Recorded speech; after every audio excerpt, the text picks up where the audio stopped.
যে জমিন আমি আল্লাহ পাক বানিয়েছি, কিভাবে বানিয়েছি বান্দা জানো নে? 24তম পারার 16তম পৃষ্ঠার সূরাতুল হামিম সাজদার ভেতরে এসেছে, আল্লাহ পাক বলেন, কুল আইন্নাকুম লাতাকফুরুনা বিল্লাযী খালাকাল আরদা ফি ইয়াওমাইনি ওয়া তাজআলুনা লাহু আনদাদা যালিকা রাব্বুল আলামিন। আল্লাহু আকবার। আল্লাহ পাক বলেন, আমি জমিনকে যেদিন বানিয়েছি সেই দিনটা ছিল রোববার। কি বার? রবি এবং সোম। ফি ইয়াওমাইনি ওয়া তাজআলুনা লাহু আনদাদা।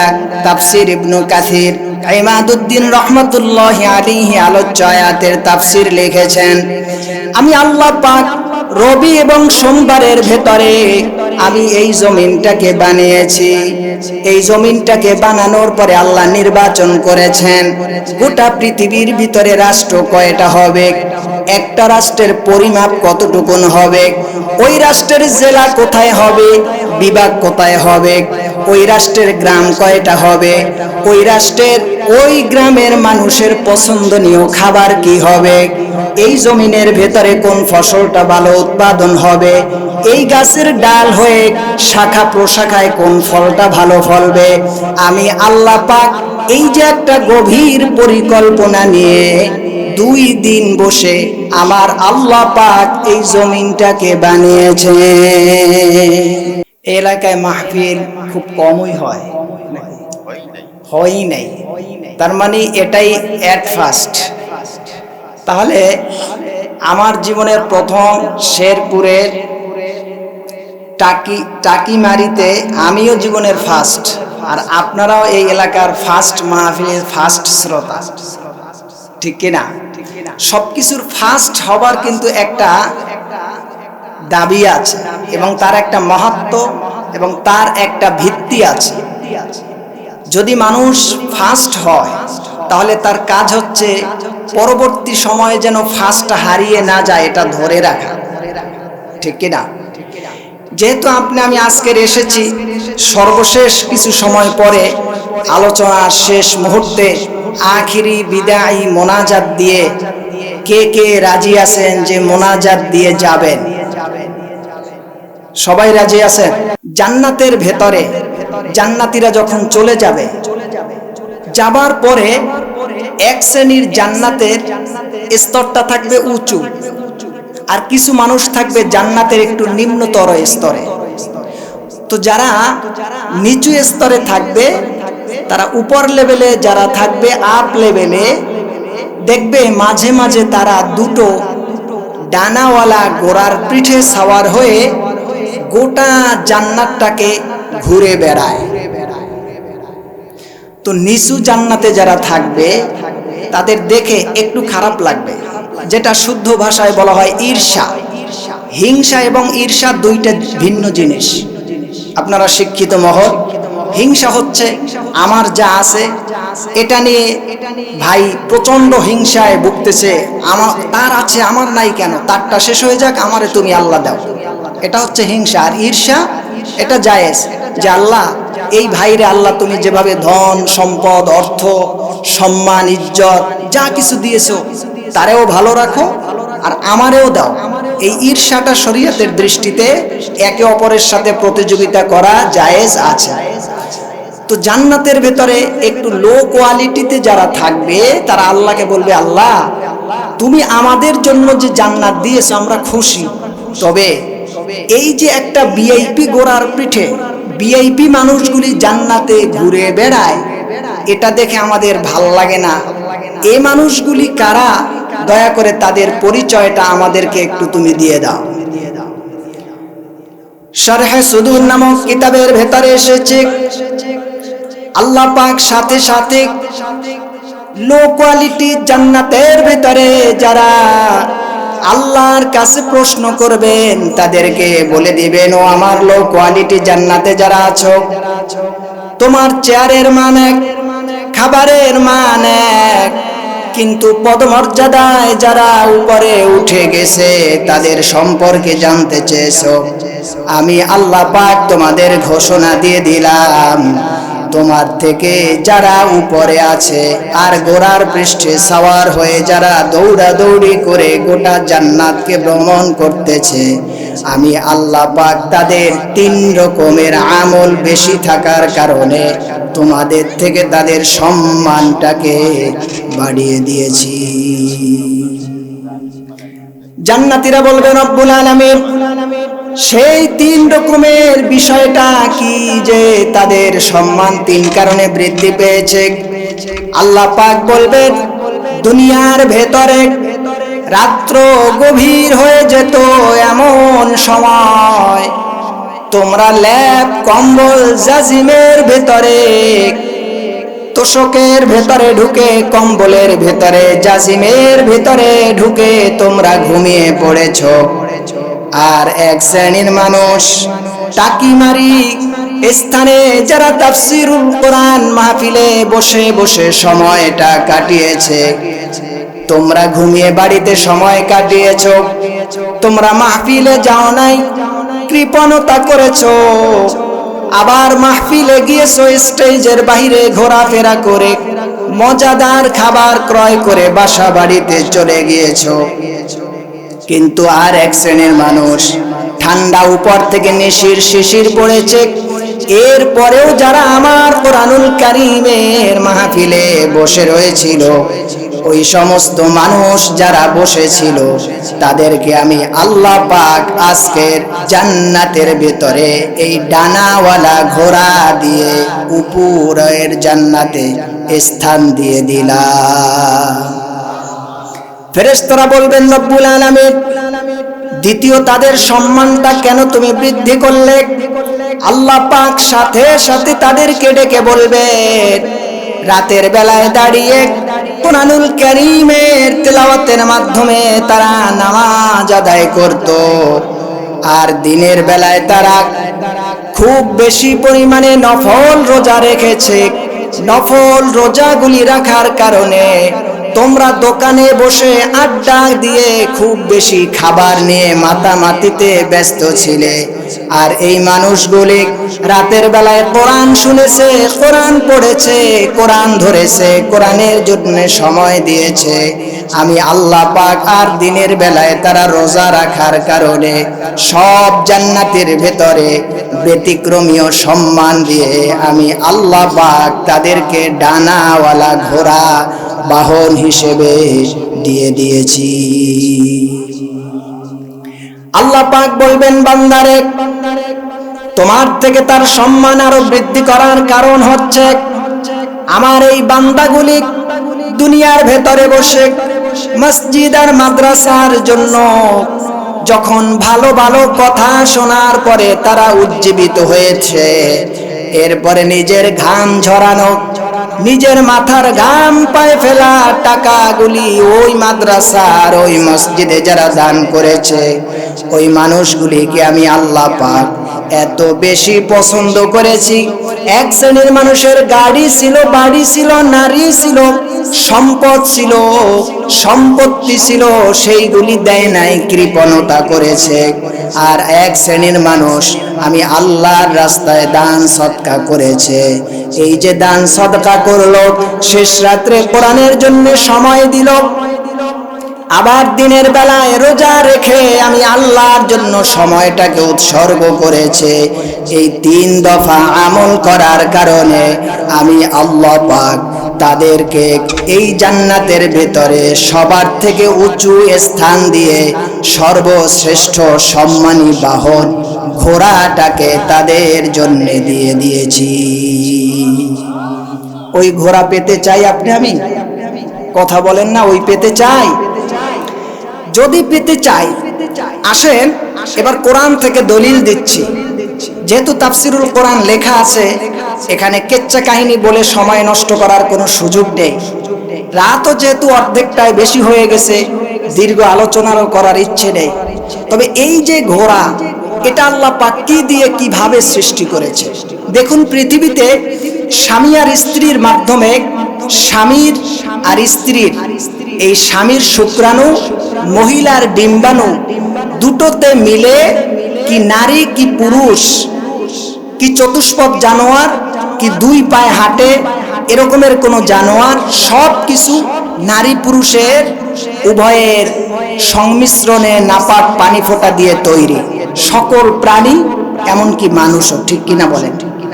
কিন্তু ঘোড়া কিন্তু সেভাবে তৈরি নয়। ঘোড়া একটা আশ্চর্য জিনিস দিয়ে আল্লাহ পাক তৈরি করেছে। সুবহানাল্লাহ। শুনবেন আপনারা? কথা বলেন না, শুনবেন আপনারা? কুরআনুল কারীম 30তম পারার সূরাতুল আদিয়াতের ভেতরে এসেছে, আল্লাহ পাক বলেন ওয়াল আদিয়াতি দবহান ফাল মুরিয়াতি কদহান ফাল মুগীরাতি সুবহা। আল্লাহ পাক বলেন আমি আমার বান্দা আদমকে যখন জান্নাতের ভিতরে প্রবেশ করালাম, এই জান্নাতে আদমকে প্রবেশের আগে আল্লাহ পাক আসমান আর জমিন নিয়ে একটা হোলি খেলা খেলিয়েছেন।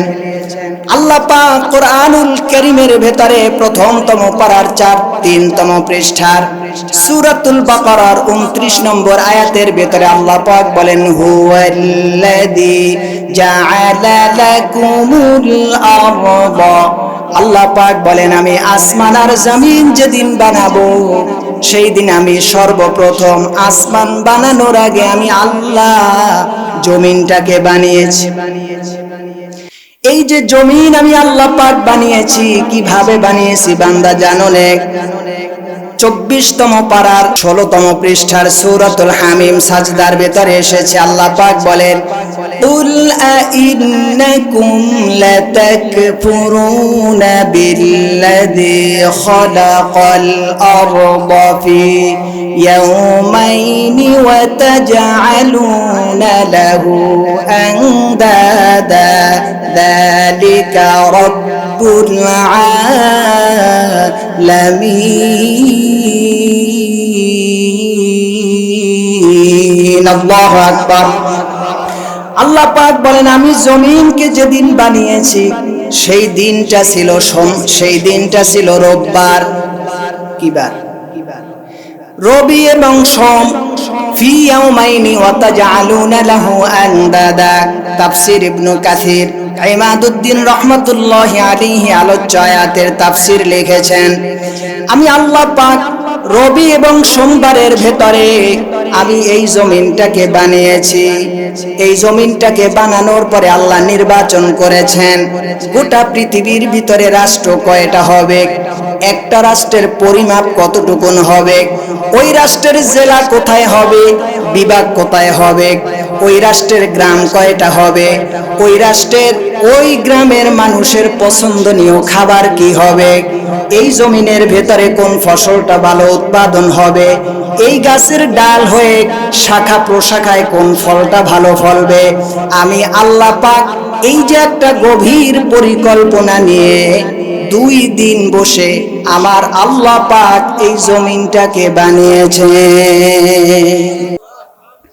শুধুমাত্র তাই নয়, 24তম পারার 16তম পৃষ্ঠার সূরাতুল হামিম সাজদার ভেতরে এসেছে ওয়াজআলনাস সামাআ, আল্লাহ পাক বলেন এই জমিনটাকে আমি বানানোর পরে এর ভিতরে পাথরের পাহাড় কোথায় কোথায় হবে, মাটির পাহাড় কোথায় হবে, কোথায় বরফের পাহাড় হবে, কোন রাষ্ট্রে কয়টা নদী হবে, ওই কোন নদীতে কোন মাছটা ভালো জন্ম নেবে, কোন কৃষক কোন ফসলটা ভালো ফলাবে, কোন এলাকায় কোন গাছের কোন ফসলটা ভালো ফলবে। এই তুমি দুনিয়ায় আসার 50,000 বছর আগে তোমার জন্য এই জমিনটাকে আমি আল্লাহ পাক আসমান বানানোর আগে বনি আদমের সম্মানে জমিন আগে বানিয়েছি।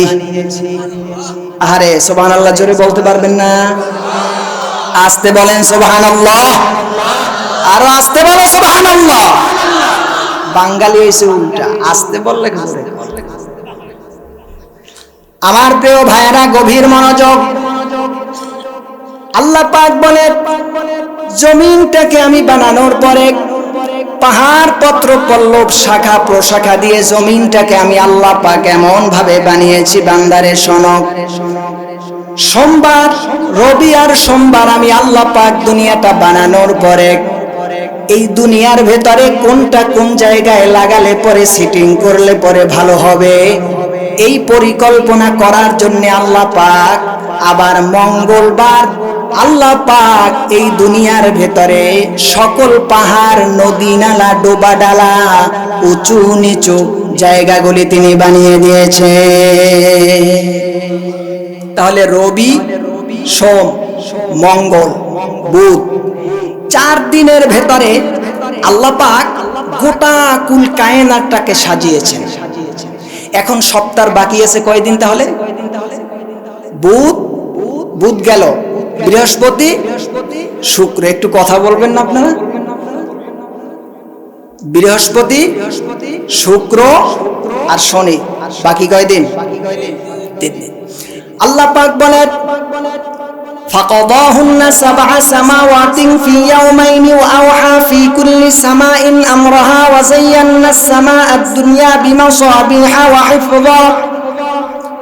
আমি আল্লাহ পাক এই ধরাধনিটা সাজানোর পরে, ঘুষানোর পরে, পরিপাটি করার পরে এই সম্পূর্ণ জমিনের উপরে পানি দিয়ে ভরপুর ছিল, টালমাটাল করতেছিল। এই জমিনটাকে যেদিন আমি আল্লাহ পাক বানিয়েছি, বান্দারে তুমি তো জানো না, থুম্মাস্তাওয়া ইলাস সামাই ফাসাওয়াহুন্না 7 সামাওয়াত থুম্মাস্তাওয়া ইলাস সামাই ওয়া হিয়া দুখানুন ফাকালা লাহা ওয়ালিল আরদি ইতিয়া তাওআন আও কারহা। আমি আল্লাহ পাক তুমি যে পানি দেখো, এই পানির একটা শ্বাস প্রশ্বাস আছে। মানুষের বেঁচে থাকার জন্য যেমন অক্সিজেন গ্রহণ করে, হাইড্রোজেন ছেড়ে দেয়, পানির এমন একটা জীবন আছে।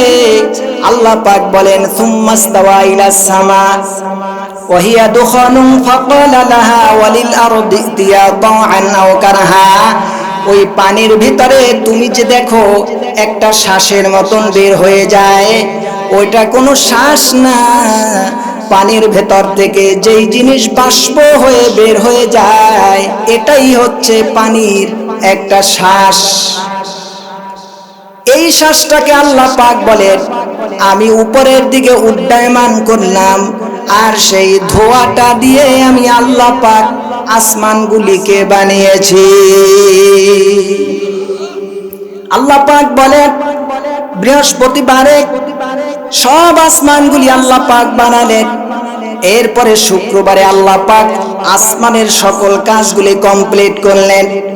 সাউন্ড আরেকটু বাড়াও।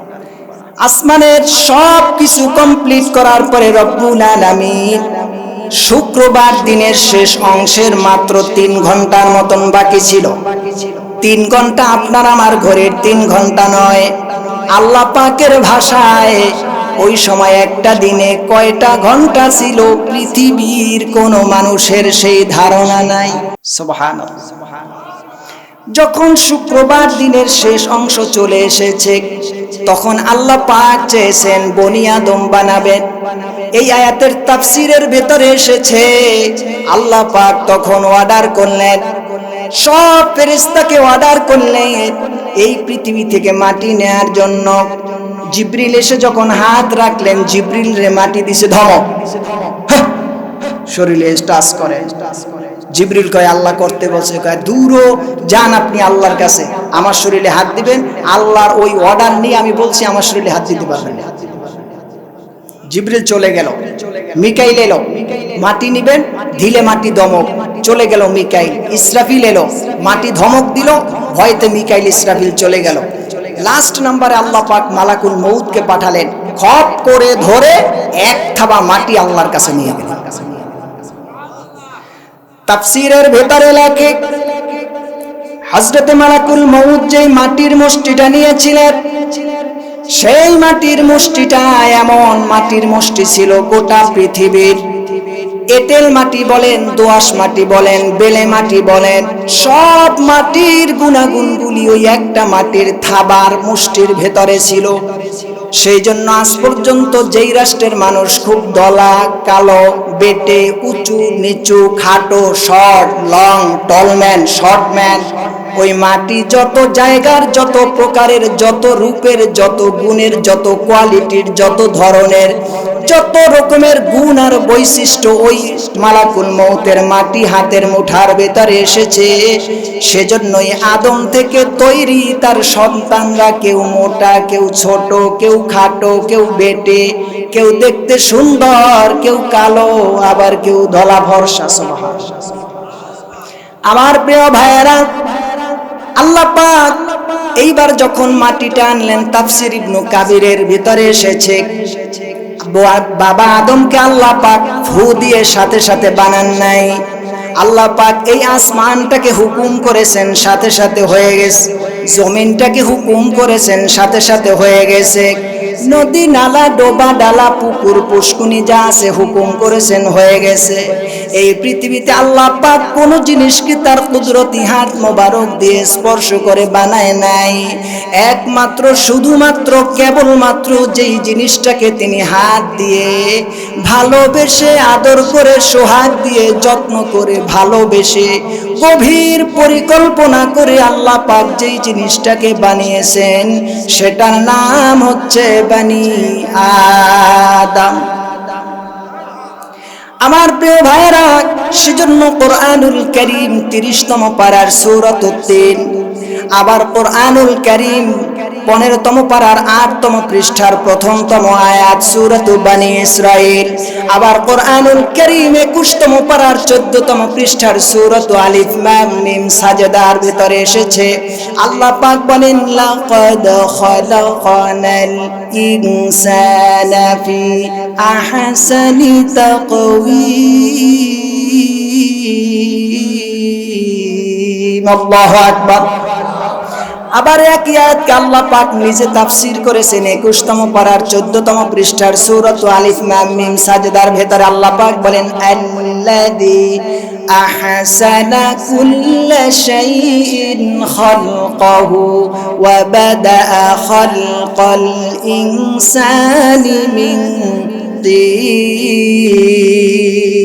আল্লাহ পাক বলেন, এই পৃথিবীর কোন জিনিসকে আমি আল্লাহ পাক কিন্তু হুকুম ছাড়া বানাই নাই, কিন্তু আমার বনি আদমকে এত বেশি পছন্দ করলাম, ভালোবাসলাম। এই আদমরে আমি আল্লাহ পাক 120 বছর ধরে ক্রমে ক্রমে আস্তে আস্তে জান্নাতে আদর করে বানাইছি। সুবহানাল্লাহ বলবেন না নাকি রাগ করে আছেন? কত বছর? 100। তাফসীরের ভিতরে লেখে 40 বছর পর্যন্ত মাটিটা আল্লাহ পাক জান্নাতের ভিতরে রেখে দিয়েছিলেন। এই মাটির উপরে আবার বৃষ্টি বর্ষণ করলেন, এই মাটিটাকে শুকা দিলেন। ওয়ালাকাদ খালাকনাল ইনসানা মিন সালসালিন মিন হামাইম মাসনুন ফাইদা সাওয়াইতুহু ওয়া নাফাখতু ফীহি মির রূহিহি ওয়া জাআলা লাকুমুস সামআ ওয়াল আবসারা ওয়াল আফিদা।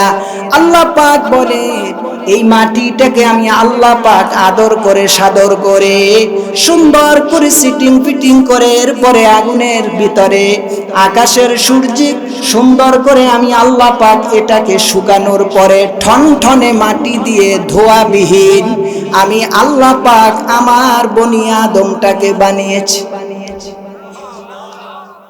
বনি আদমরে বানানোর পরে সাথে সাথে আল্লাহ পাক ফু দেন নাই, হয়ে যাও। আল্লাহ পাক বলেন না, সাথে সাথে আমি এর ভিতরেই রূহ দিয়ে দেই নাই। এটারে বানানোর পরে জান্নাতের ভিতরে আল্লাহ পাক রেখে দিয়েছেন। শয়তান তখন মালাইকা সকল ফেরেশতাদের সরদার বস লিডার আজাজিল সব সময় জান্নাতের ভেতরে ফেরেশতারা ঘুরতে গেল, গিয়ে দেখে এক অদ্ভুত প্রাণীর মতন দেখা যায়। এই যে ঠনঠনে কি একটা পুতুল আল্লাহ বানিয়েছেন, মালাইকা তথা ফেরেশতারা দেখে প্রথমে একটু আটকে গেলেন, ভয় পেলেন। বসকে গিয়ে বললেন, বস, এই যে জান্নাতের ভেতরে আল্লাহ তাআলা কি বানিয়ে রেখেছেন, এটা দেখে তো আমরা কিছুই বুঝতেছি না আসলে আল্লাহ তাআলা এটা কি বানিয়েছেন। ফেরেশতা ভেতরে বস সাহেব আজাজিল সে বলল কি হয়েছে, চলো দেখে আসি। দেখবেন যদি এলাকার সাথী পাতি কোনো জিনিস দেখে ভয় পায় লিডারের কাছে আসে, ঠিক কিনা? তো লিডারের কাছে এসেছে, লিডার গিয়ে দেখে তাফসিরের ভিতরে লেখে শয়তান নাক দিয়ে ঢুকে গোটা শরীরটা দেখে শুনে পিছনের অংশ দিয়ে শয়তান বের হয়েছে, কিন্তু শরীরের ভেতরের একটা জায়গায় সে প্রবেশ করতে পারে নাই। তো বের হয়ে ঘৃণা ভরে একটা থুতু নিক্ষেপ করেছে। কে? একটু বলেন। শয়তান। তো তাফসিরের ভিতরে লেখে তার মুখ থেকে নিক্ষিপ্ত থুতুটা বাবা আদমের নাভি বরাবর এসে পৌঁছেছে। আল্লাহ পাক বললেন, জিবরিল, আমার আদরের বান্দা বনি আদমের নাভিতে শয়তান থুতু নিক্ষেপ করছে, এই শয়তানের থুতু তুমি উঠে সংরক্ষণ করে রাখো, এটা একটা সময় কাজে লাগবে। তাফসীরের ভেতরে লেখে ওই মাটির পুতুলের ভেতরে শয়তান যেই থুতু নিক্ষেপ করেছিল সেই থুতুটা দিয়ে আল্লাহ পাক পরবর্তীতে একটা প্রাণী তৈরি করেছেন, যেই প্রাণীটি আল্লাহ পাক পৃথিবীর মানুষের উপকারের জন্য বানিয়েছেন। এই প্রাণীটি খায় না, খাওয়া জায়েজ নাই। এই প্রাণীটি কোনো প্রয়োজন ছাড়া বাসা বাড়িতে যদি কোনো মানুষ পালে তাহলে তার নেকিগুলি কমে যায়। আর সেই প্রাণীটির নাম হচ্ছে ডিওজি সাহেব। কি নাম? হাদিসের ভেতরে এসেছে আল্লাহ পাক জিবরিলকে বলেছিলেন, জিবরিলের থুতু মার্কা দুলাটা উঠিয়ে নাও। শয়তান চেয়েছিল বাবা আদমের শরীরের ভিতরে থুতু নিক্ষেপ করে তারে ঘৃণা ভরে প্রত্যাখ্যান করতে। আল্লাহ পাক বলেন, শয়তান যেইখানে থুতু নিক্ষেপ করেছে ওই জায়গা দিয়ে সুন্দর করে তুমি কাটিং করে মাটিটা নিয়ে নাও। তাফসীরের ভিতরে এসেছে কোন জায়গায় শয়তান থুতু নিক্ষেপ করে বাবা আদমকে অবজ্ঞা করেছিল, যেই জায়গাটা তাফসীরের ভিতরে লেখে সেই জায়গাটার নাম হচ্ছে আপনার আমার নাভি। এখন শয়তান চেয়েছে দেখা খারাপ, কিন্তু আল্লাহর পরিকল্পনা ধ্রুব সত্য, মহাসত্য, শাশ্বত সত্য, ঠিক কিনা বলেন? এজন্য নাভি থেকে মাটিটা করিয়ে উপরের দিকে নিয়ে গিয়েছেন, সেজন্য মানুষের শরীরটা থুতনির নিচ থেকে নাভি বরাবর পর্যন্ত আরো দেখতে বেশি সুন্দর লাগে, ঠিক কিনা বলে? পরবর্তীতে আল্লাহ পাক এই মাটি দিয়ে ডিওজি সাহেবকে তিনি তৈরি করেছেন। সেজন্য কুকুর এরে বাড়িতে অযথা রাখলে নেকি কমে, কিন্তু একটা কুকুর বাড়িতে বসে দুইটা অভ্যাস তার আছে। এক, কুকুর হচ্ছে রাতের বেলায় সব মানুষ ঘুমায়, কুকুরও কি ঘুমায়? আপনি দেখবেন যেই দিন আপনি বাসা বাড়িতে নাই, আপনি হঠাৎ এই আজকেরই মনে করেন যখন রাতের বেলায় বাড়িতে যাবেন, আপনার গলার যদি এক ডাক শুনে খ্যা খ্যা করতে এসে আপনার কাছে হাজির হয়ে যাবে, ঠিক কিনা বলে? তার মানে সে প্রমাণ করে, মালিক আপনি বাড়িতে নাই, কিন্তু আমি কুকুর ঘুমিয়ে নাই। আপনার অনুপস্থিতিতে আপনার বাড়িতে কেউ হামলা দিবে তা আমি সহ্য করব না। আমি কুকুর আপনার বাড়ির দারোয়ান, ঠিক কিনা বলে? দুই নাম্বার, কুকুরের আরেকটা অভ্যাস হচ্ছে কুকুর খুব বেশি প্রভু ভক্ত, মালিক ভক্ত। তার কারণ হচ্ছে বাবা আদমের সেই শরীরে হাত দিয়ে জিবরিল মাটিটি উঠানোর কারণে, ওই জিবরিলের হাতের ফেরেশতার স্পর্শিত হবার কারণে ওই মাটির ভেতরে এমন একটা গুণ ঢুকেছে, সেই গুণটা কুকুরের ভেতরে এসে কুকুরের ভেতরে এক রাত জাগরণের অভ্যাস। দ্বিতীয় হচ্ছে জীবন যাবে তবু মালিকের কথার বাহিরে সে যায় না, ঠিক কিনা বলে? মানুষ আপনি আমি এত খারাপ যে কুকুর থেকেও আপনি আমি খারাপ হয়ে গেছি। কুকুরের স্বভাবটিও আপনার আমার ভেতরে বর্তমানে খুঁজলে খুব বেশি একটা পাওয়া যায় কি? আমার প্রিয় ভাইয়েরা, বাবা আদমকে আল্লাহ পাক যখন রূহ ফুৎকার করলেন, যখন সর্বপ্রথম রূহ আল্লাহ পাক ফুৎকার দিলেন, তাফসীরের ভেতরে লেখে এই রূহটি চোখ দিয়ে প্রথমে মস্তিষ্কের ভেতরে চলে গেল। মস্তিষ্কের ভেতরে যাবার পরে তার মস্তিষ্কের ভেতরে যখন সব রগ রেশার চাল চলন শুরু হয়ে গেল, তখন বাবা আদম একটি হাসি দিয়েছিলেন, আর সেই হাসির জবাবটা স্বয়ং আল্লাহ পাক নিজে দিয়েছিলেন। কে দিয়েছিলেন? এই জন্য হাসি দিলে আলহামদুলিল্লাহ বলা, যিনি আলহামদুলিল্লাহ বলেন তার জবাবে কি বলা? ইয়ারহামুকাল্লাহ বলেন সবাই। আল্লাহ পাক বলেন হাসি দিয়েছে বাবা আদম, জবাব দিয়েছি আমি আল্লাহ। সেজন্য হাসি দাতা হাসি দিলে আলহামদুলিল্লাহ বলা, আর আলহামদুলিল্লাহ যে শুনবে সে ইয়ারহামুকাল্লাহ বলা ওয়াজিব। দিলে না দিলে ইচ্ছা করে ওয়াজিবের গুনাহগারের তরফকারী হয়ে যাবে। তাহলে হাসি শুনলে আমরা, হাসি যিনি দিবেন তিনি বলবেন, একটু জোরে বলেন না বাবা। হাসি শোনার পরে জবাবটা কি হবে? ইয়ারহামুকাল্লাহ। কুরআনুল কারীমের ভিতরে এসেছে বাবা আদমের রূহটা যখন ভেতরে প্রবেশ করলেন মস্তিষ্ক হয়ে এই দিক পর্যন্ত, এখান থেকে যখন পেট পর্যন্ত রূহ প্রবেশ করে আস্তে আস্তে আসতেছিল, তখন হযরতে বাবা আদমের পেট যখন সজাগ হলো, বাবা আদম তাকিয়ে জান্নাতে ফল দেখলেন, আর সেই সময় তার ক্ষুধা লেগেছে। বাবা আদমের নাভি বরাবর রূহ যাওয়া অবস্থায় এখন পর্যন্ত হাত পা পূর্ণাঙ্গ সতেজ হয় নাই। এই অবস্থায় বাবা আদম উঠেই দাঁড়িয়ে হাঁটা শুরু করছিলেন। আল্লাহ পাক বলেন ওয়াকানাল ইনসানু আজুলা খুলিকাল ইনসানা মিন আজাল। মানুষ বলো তাড়াহুড়াময় প্রাণী, তোমার নাভির নিচে এখন পর্যন্ত সজাগই হয় নাই, তুমি এত দ্রুত হাঁটাহাঁটি করার কি দরকার? সেজন্য সেই দিন থেকে মানুষ খুব তাড়াহুড়া প্রাণী। কারণ বাবায় তাড়াহুড়া, সন্তান আপনি আমি কি আর তাড়াহুড়া ছাড়া থাকতে পারি? বাবায়ও তাড়াহুড়া করছে, আমরাও তাড়াহুড়া করি, ঠিক কিনা বলেন? আমার প্রিয় ভাইয়েরা, আল্লাহ পাক বাবা আদমকে যখন রূহ ফুৎকার দিলেন, রূহ ফুৎকার দেওয়ার পরে বাবা আদমের সামনে সব প্রাণীদের মার্কেট তিনি তুলে ধরলেন। প্রাণীদেরকে তুলে ধরার পরে হযরতে আদম আলাইহিস সালাতু ওয়াস সালামকে আল্লাহ পাক বললেন, প্রাণী ও আমার বাবা আদম রে, তোমার এর ভিতর থেকে মার্কেট যাচাই করো। এখানে সাপ আছে, সিংহ আছে, বাঘ আছে, ভাল্লুক আছে, সরীসৃপ আছে, উট আছে, বেড়া আছে, ছাগল আছে, গরু আছে, হাতি আছে। এই অসংখ্য গণিত যত প্রাণীর জগৎ আছে এর ভিতর তুমি একটা প্রাণী পছন্দ করো। বাবা আদম সব প্রাণীগুলি দেখার পরে একটা প্রাণী পছন্দ করেছিলেন। হাদিসের ভিতরে এসেছে বাবা আদম যে প্রাণীটি পছন্দ করেছিলেন সেই প্রাণীটি বাঘ নয়, সিংহ নয়, সরীসৃপ নয়, সেই প্রাণীটি আর কেউ নয়, জান্নাতের যে বাহন, দুনিয়ার নবীদের বাহন, ওলিদের বাহন, যুদ্ধের বাহন, ফেরেশতাদের যেই বাহন করে আল্লাহ পাক বদরের যুদ্ধের ভিতরে আল্লাহ পাক পাঠিয়েছিলেন, সেই প্রাণীটির নাম বুঝে থাকলে বলেন কি সুবহানাল্লাহ বলেন।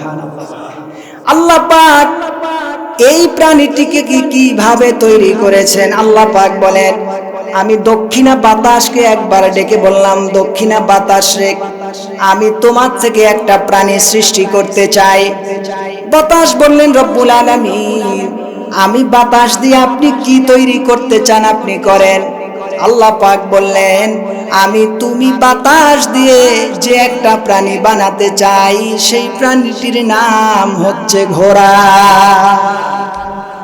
এজন্য সর্বপ্রথম ঘোড়া আল্লাহ পাক স্বামী আর স্ত্রীর জন্মের মাধ্যমে বীর্য দিয়ে তৈরি করেন নাই।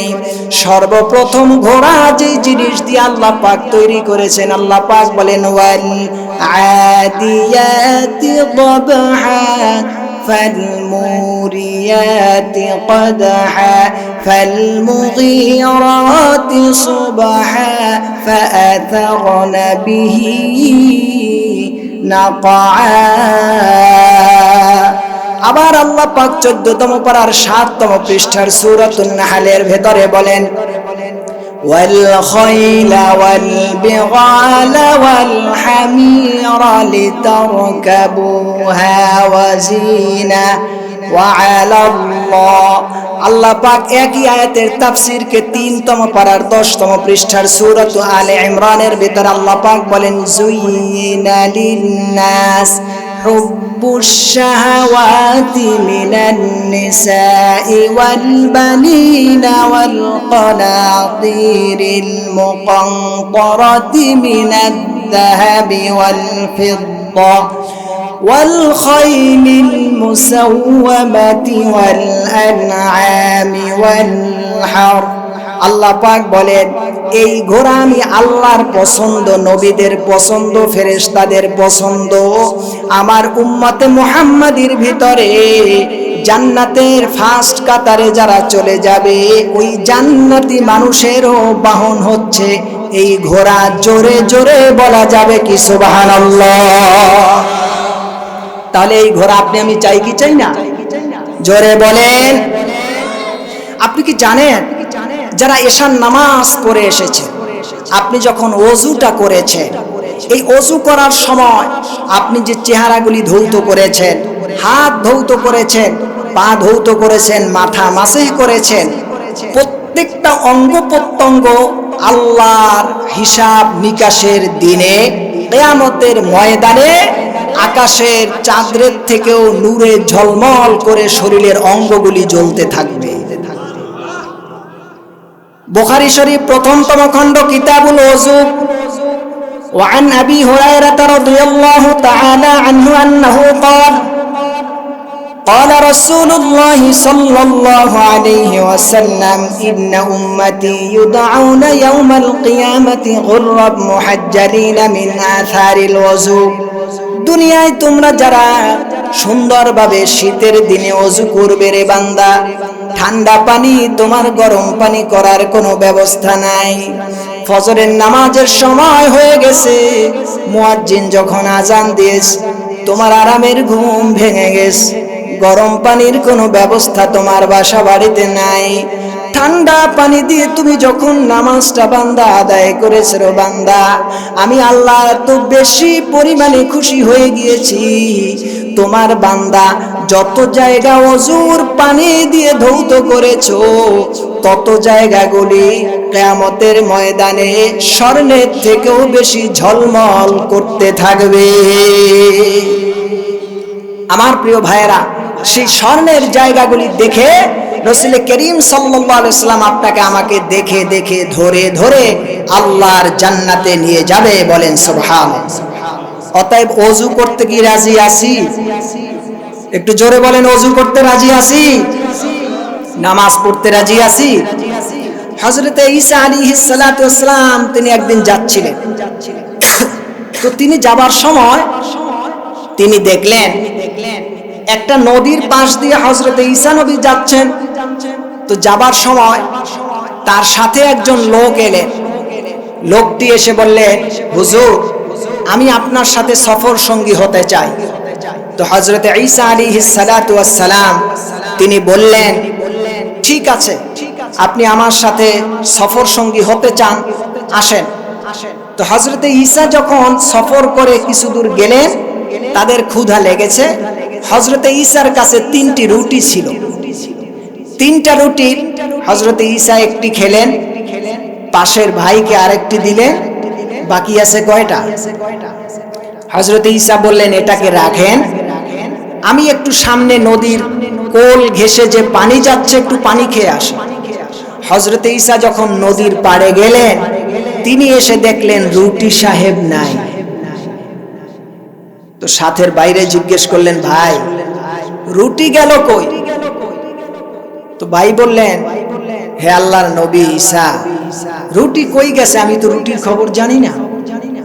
হযরত ঈসা আলাইহিস সালাতু ওয়াস সালাম দেখলেন রুটির খবর যেহেতু জানে না, কথা আর বৃদ্ধি না করে তিনি বললেন, চলেন। এবার হযরত ঈসা নদীর পাড়ে আসার আগে তিনি দেখলেন একটা হরিণী দুটো বাচ্চা নিয়ে ঘাস খাচ্ছে। তো দুটো বাচ্চার একটা বাচ্চাকে হযরতে ঈসা ডাকলেন, ডাকার পরে জবেহ করলেন, জবেহ করে দুইজনে সেই গোশত খেলেন। ওই জবেহকৃত গোশতের হরিণের হাড্ডিটাকে হাতে নিলেন আর বললেন কুম বিইজনিল্লাহ, যেই হরিণটা খেয়েছেন বাচ্চাটাকে তার মৃত হাড্ডি কুম বিইজনিল্লাহ, আল্লাহর হুকুমে তুমি জিন্দা হয়ে যাও। চোখের সামনে হাড্ডি দিয়ে নতুন হরিণ তৈরি হয়ে গেল। এখন পাশের সেই বন্ধুরে বললেন, বন্ধু দেখেছেন মৃত হাড্ডি থেকে জীবন্ত আরেকটা প্রাণী তৈরি হয়ে গেল? বললেন হ্যাঁ দেখেছি। বলেন এবার বলেন তো আমার রুটি কই গেছে? বললেন হুজুর আমি জানতাম। ঠিক আছে চলেন সামনে। এবার তিনি নদীর কাছে পৌঁছে গেলেন। এবার নদী যখন পার হবেন তিনি বললেন, এখন নদী কেমনে পার হবেন? বললেন আপনি আল্লাহর নবী ঈসা, আপনি যেভাবে পার হবেন আমি সেভাবেই পার হব। হযরতে ঈসা বিসমিল্লাহ বলে নদীতে পা রাখলেন, এপার থেকে ওই সাথী সহ ওপারে পৌঁছে গেলেন। যখন নদী পার হয়ে গেলেন ওপারে গিয়ে বললেন, ভাই যেই আল্লাহ নৌকা, স্পিড বোট, জাহাজ, লঞ্চ, স্টিমার কোন নৌযান ব্যবহার করালেন না, এই নৌযান ছাড়া যিনি এপার থেকে ওপারে পানিতে হাঁটিয়ে এই পারে নিয়ে এসেছেন, এই মুআজিজা আমি ঈসার মাধ্যমে আপনাকে যে আল্লাহ দেখিয়েছেন ওই আল্লাহর নামে শপথ করে বলছি, বলেন আমার রুটি কই? বলে হুজুর আমি জানতাম। হযরতে ঈসা বললেন ঠিক আছে চলেন। হাদিসে পাকের ভেতরে এসেছে হযরতে ঈসা আলাইহিস সালাতু ওয়াস সালাম নদী পার হয়ে কিছুদূর সামনে পৌঁছে গেলেন। যাবার পরে একটা জঙ্গল দেখতে পেলেন। সেই জঙ্গলের ভেতরে একটা মাটির ছোট্ট একটা টুকরা হাতে নিলেন। ছোট্ট একটি টুকরা হাতের মুঠার ভিতরে নিয়ে তিনি চাপ দিলেন। হাদিসের ভেতরে এসেছে ওই চাপের আকার আকৃতি মাটি স্পর্শিত হবার পরে সাথে সাথে মাটি আর মাটি নয়, মাটিটা সাথে সাথে স্বর্ণের একটি টুকরায় পরিণত হয়ে যায়। আমার প্রিয় ভাইয়েরা, হাদিসের ভেতরে এসেছে হযরত ঈসা স্বর্ণের টুকরাটাকে তিনটা ভাগ করলেন। একটা ভাগ ওই ব্যক্তিটাকে দিলেন, আর একটা ভাগ নিজের কাছে রাখলেন, আর একটা ভাগ তিনি এক্সট্রা রেখে দিলেন। হযরত ঈসাকে সেই বন্ধু নামের সাহেব নামের সাথী জিজ্ঞেস করলেন, নবী ঈসারে যেই ভাগটা আপনি রেখে দিয়েছেন সেই ভাগটা কার জন্য রেখেছেন? হযরত ঈসা বললেন, ওই ভাগটা আমি ওই বন্ধুর জন্য রেখেছি যেই বন্ধু আমার রুটি কি করছে। হুজুর এই বন্ধুরে দিবেন তো বন্ধু পাইবেন কই? কয় যেই দিন পাবো ওই দিন দেব, এই জন্য এটা রেখে দিছি। লোকটি সাথে সাথে বললে, হুজুর আমি খাইছি। বললেন তুমি খাইছো? তাই তো নদী পার হলা নৌকা ছাড়া, আমি মৃত হাড্ডি দিয়ে একটা জীবন্ত প্রাণী হত্যা করে খাবার খেয়ে আবার একটা হাড্ডি হাতে ধরলাম, আল্লাহর হুকুমে তা জিন্দা হয়ে গেল। কোনো একবার তুমি স্বীকার করলে না, এখন তুমি স্বর্ণের মায়ায় আর প্রেমে পড়ে তুমি স্বীকার করলে। ঠিক আছে যাও, আজ থেকে তোমার আর আমার সুসম্পর্ক কুসম্পর্কে পরিণত হয়ে গেল। স্বর্ণের টুকরা আমারটাও তুমি নাও, তোমারটাও তুমি নাও, এক্সট্রা যেটা রেখেছিলাম রুটির চোর ধরতে পেয়ে গেছি এটাও তুমি নাও। দেখবেন আল্লাহর ওলিরা যদি কাউরে কাট আপ করে দেয়, যাও তোমার আমার দরকার নাই, লক্ষণ ভালো না খারাপ? যদি কোনো আলেম ওলামার সাথে সুসম্পর্কের জায়গায় আপনার কুসম্পর্ক হয়, লক্ষণ ভালো না খারাপ? খারাপ। দেখেন না 15.5 বছর পর্যন্ত আলেম ওলামাকে কাউকে জেলে, কাউকে ফাঁসিতে, কাউকে খুন, কাউকে গুম, কাউকে দেশান্তরিত করে আলেমদেরকে দেশের রাষ্ট্র ক্ষমতা থেকে দূরে সরিয়ে রাখতে চেয়েছে। আজকের তার বহিঃপ্রকাশ হচ্ছে, তারাই আজকের দেশের থেকে দেশান্তরিত হয়ে গিয়েছে। ঠিক কিনা বলেন? বিভিন্ন রাজনৈতিক ব্যক্তিদেরকে মিথ্যে মামলায় ফাঁসিয়ে দেশ ও দেশের বাহিরে তাদেরকে রাখানো হয়েছে, যার কারণে আজ তারা নিজেরাই ফেঁসে এত বড় একটা পলিটিক্যাল দল রয়েছিল বাংলাদেশে 15 বছর 15.5 বছর শাসন করেছে। এখন মনেই হয় না যে এরকমের কোনো দল 5ই আগস্টের আগে বাংলাদেশে ছিল। ঠিক কিনা বলেন? আমি আপনাদের দীর্ঘ সময় কষ্ট দিচ্ছি না। যে আয়াতটি নিয়েছিলাম, আল্লাহ পাক বলেন ওয়ালাকাদ খালাকানাস সামাওয়াতি ওয়াল আরদা ফি সিত্তাতি আইয়াম ওয়া মা মাসসানা মিন লুগুব। আল্লাহু আকবার। আল্লাহ পাক বলেন, বান্দা 6 আসমান 7 আসমান আর 7 জমিন যে বানিয়েছি, এই সব কিছু বানানোর পরে তোমার রব আমি আল্লাহ পাক ওয়ামা মাসসানা মিন লুগুব, আমার কোনো তন্দ্রা আসে নাই, নিদ্রা আসে নাই, ক্লান্তি বোধ করি নাই। এমনকি আমি আল্লাহ পাককে কোনো তন্দ্রা নিদ্রা কোনো কিছুই আমি আল্লাহ পাককে স্পর্শ করতে পারে নাই। জোরে জোরে বলো সুবহানাল্লাহ। সেজন্য আমার প্রিয় ভাইয়েরা, সে আল্লাহ পাক বলছেন, সেজন্য সে আল্লাহ পাক বলছেন যে এই পৃথিবীর ভিতরে তোমরা যতটুকুন সময় নিয়ে এসেছো, সেই সময়টা একেবারেই নগণ্য, শেষ হয়ে যাচ্ছে, ফুরিয়ে যাচ্ছে। অতএব এখান থেকে তোমরা যেন তোমাদের জিন্দেগীর আমলগুলি নিয়ে এরপরে যেতে পারো। সেজন্য বান্দা, তোমার এই হায়াত নামের জিন্দেগিটা খুবই শর্টকাট, খুবই সংক্ষেপ। সূর্য এসে আবার ডুবে যায়, চাঁদ উঠে আবার ডুবে যায়, দিন আসে চলে যায়, রাত আসে চলে যায়। তোমার এই বসত বাড়িতে তোমার দাদা ছিল, বাবা ছিল, সবাই ছিল, সবাই বিদায় নিয়ে গেছে, তুমিও বিদায় নিয়ে যাবে। কিছু সময় তোমাকে স্বাধীনতা দিয়ে আমি আল্লাহ পাক পাঠিয়েছি। এই সময়টা আমি আল্লাহ পাককে তুমি বান্দা ভুলে যেও না। তুমি যদি আমি আল্লাহকে স্মরণ রেখে, মা বোন যদি বাসা বাড়িতে স্বামীর খেদমত করে, সন্তান দেখাশোনা করে আর চরিত্রের হেফাজত করে, যুবক যদি তার প্রাপ্ত মা বাবার সেই খেদমতটা করে আর যদি নিজের যৌবনকে হেফাজত করতে পারে, আল্লাহ পাক বলেন বান্দা মারা যাওয়ার সাথে সাথে তোমার জান্নাত। বলেন সুবহানাল্লাহ। অতএব আমার যুবক ভাইরা এখানে সুন্দর করে বসে আছেন, খুবই ভালো লাগলো। এই রাত্রে আপনাদের থাকার কথা না। আলহামদুলিল্লাহি রাব্বিল আলামিন, والصلاة والسلام على محمد رسول رب العالمين. ربنا ظلمنا أنفسنا وإن لم تغفر لنا وترحمنا لنكونن من الخاسرين. ربنا فاغفر لنا ذنوبنا وكفر عنا سيئاتنا وتوفنا مع الأبرار. ربنا لا تزغ قلوبنا بعد إذ هديتنا وهب لنا من لدنك رحمة إنك أنت الوهاب. ربنا فاغفر لنا ذنوبنا وكفر عنا سيئاتنا وتوفنا مع الأبرار. রব্বুল আলামিন গুনার বোঝা মাথায় কাঁধে বহন করে আপনার কদম মোবারকে সালাতুত তাহাজ্জুদের নামাজের সময় হয়ে গেছে। আসমান থেকে মৃদু মৃদু শিশির পানি কণাগুলি জমিনে গড়িয়ে পড়ছে।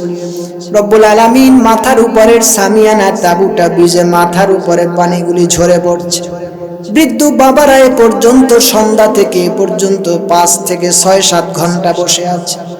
আমার স্টেজে ভাই সহ আমার অনেক আলেম ওলামা ভাইয়েরা আছে। আল্লাহ তাআলা মাইকম্যান সহ এখানে যারা এই মাঠে বসে আছেন, রে মালিক দয়া করে তুমি আমাদের জীবনের যৌবনের তামাম গুনাহগুলি মাফ করে দাও।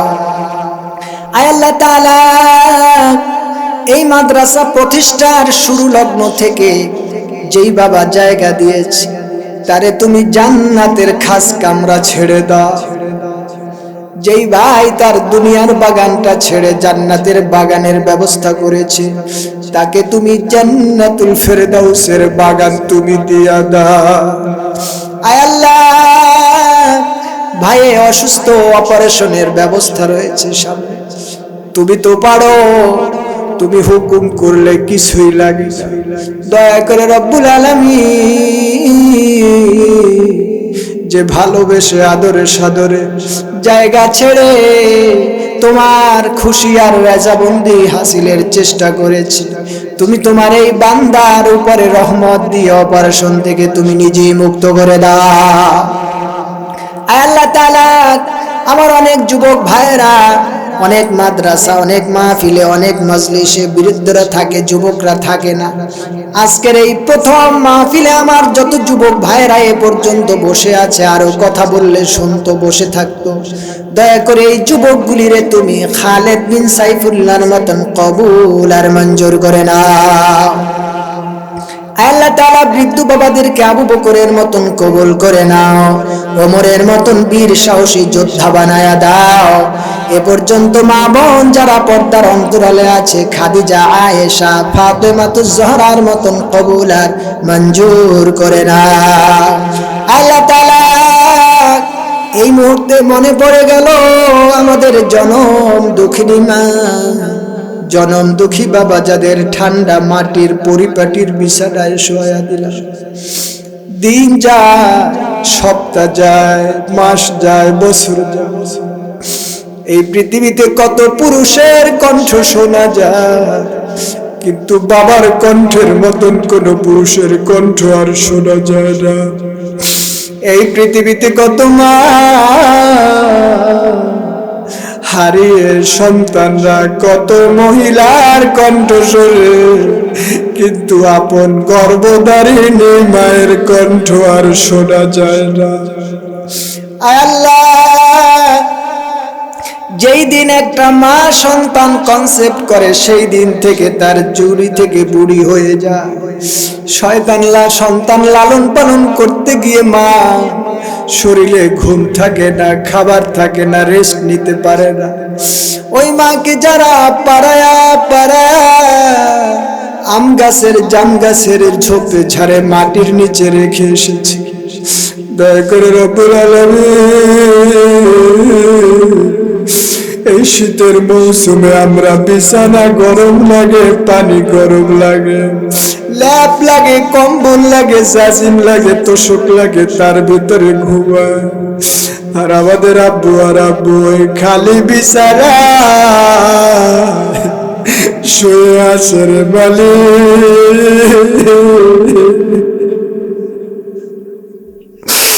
মা, বাবা,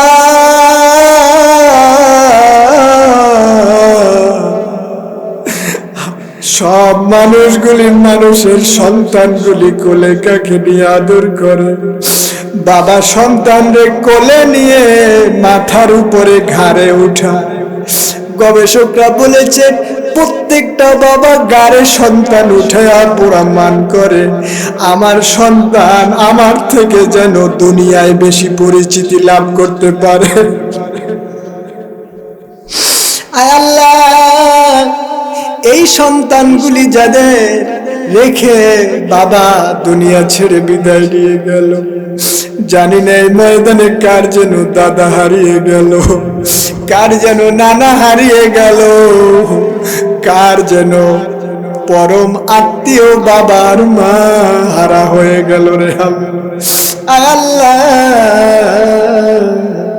তুমি আমাদের আব্বু আর আম্মুরে রহমতের কোলে চাদরে জড়ায় আদর সোহাগ দাও আল্লাহ। মারে তুমি ঠান্ডা বিছানায় রাখো না, বাবারে তুমি ঠান্ডা বিছানায় রাখো না, আব্বুরে আর আম্মুরে তুমি জান্নাতের খুশবুদারি রেশমি পোশাক দিয়া দাও। অনেকের শ্বশুর শাশুড়ি মারা গিয়েছে, অনেকের চাচা, অনেকের দাদা, অনেকের ভাই, অনেকের বন্ধু, অনেকের সহপাঠী। আয় আল্লাহ তাআলা, এলাকা থেকে অনেক মানুষ হয়তো বিদেশে আছে, সন্তানরা মা বালা রাতের বেলায় ঘুমাতে গেলে সন্তানের চেহারা মনে পড়ে। আবার যারা বিদেশে থাকে গোলামের মতন সারাদিন কাজ করে, রাতের বেলায় স্ত্রীর কথা মনে পড়ে।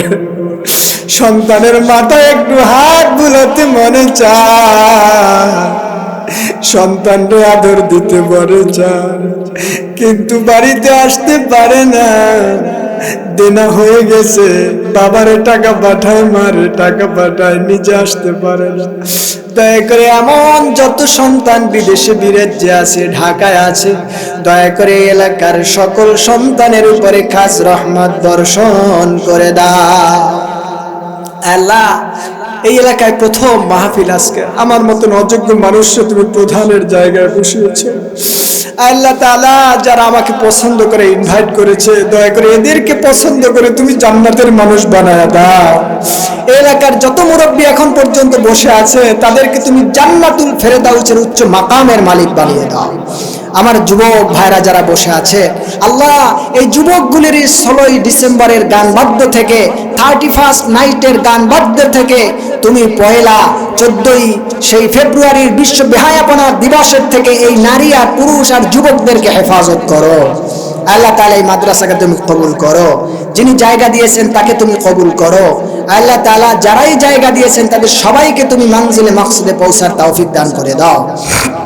আল্লাহ তাআলা, বিশেষ করে যত মানুষ এখানে দান সদকা করেছে, টাকা দিয়েছে, আল্লাহ তাআলা সকলের দান সদকাকে কবুল করে নাও।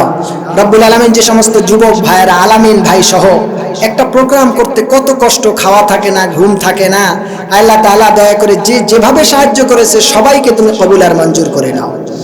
সকলে 1 মিনিট ছেড়ে দিলাম, যার যা মনে আছে আল্লাহর কাছে বলুন। গভীর রাত্র, ঠান্ডা পড়ছে, আল্লাহ অবশ্যই আমাদের দোয়া কবুল করবে। আর আমি মুসাফির মানুষ, হাদিসে এসেছে মুসাফিরের দোয়া কবুল হয়। আমি গুনাহগার, কিন্তু রাসূলুল্লাহর হাদিস অনুযায়ী আমি মুসাফির। মেহেরবানি করে সকলের দিলের নেক কথাগুলি আল্লাহর কাছে বলি।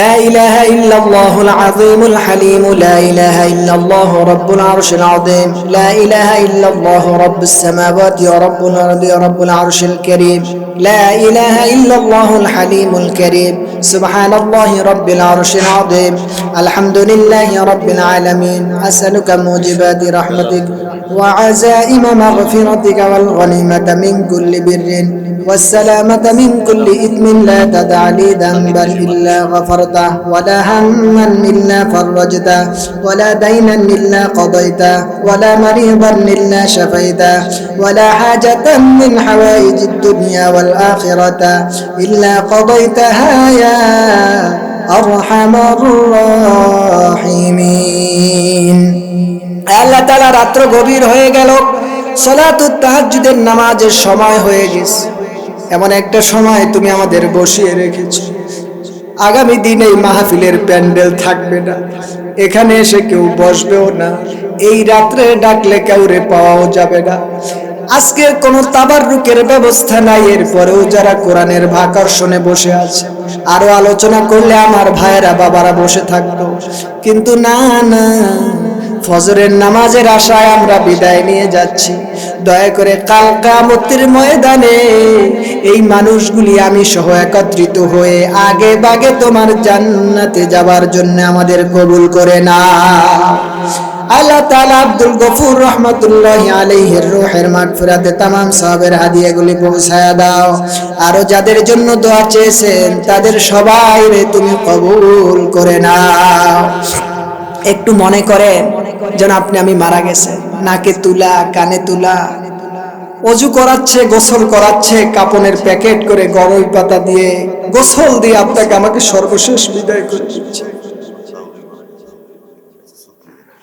আল্লাহ তাআলা ভাইয়ের তালই মারা গিয়েছে রফিক, মেহেরবানি করে তার রূহের মাগফিরাতে তামাম সবের হাদিয়াগুলি পৌঁছায় দাও।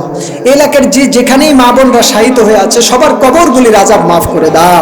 মা বোনদেরকে তুমি কবুল করে নাও। স্বামীর জায়গায় আমরা যারা আছি আমাদের তুমি কবুল করো। আমাদের সন্তানগুলির নেককার সন্তান বানায় দাও। রব্বিরহামহুমা কামা রব্বায়ানি সগীরা, রব্বিরহামহুমা কামা রব্বায়ানি সগীরা, রব্বিরহামহুমা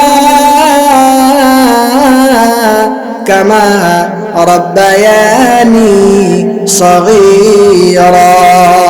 সুবহান রাব্বিকা রাব্বিল ইজ্জাতি আম্মা ইয়াসিফুন ওয়া সালামুন আলাল মুরসালিন ওয়ালহামদুলিল্লাহি রাব্বিল আলামিন।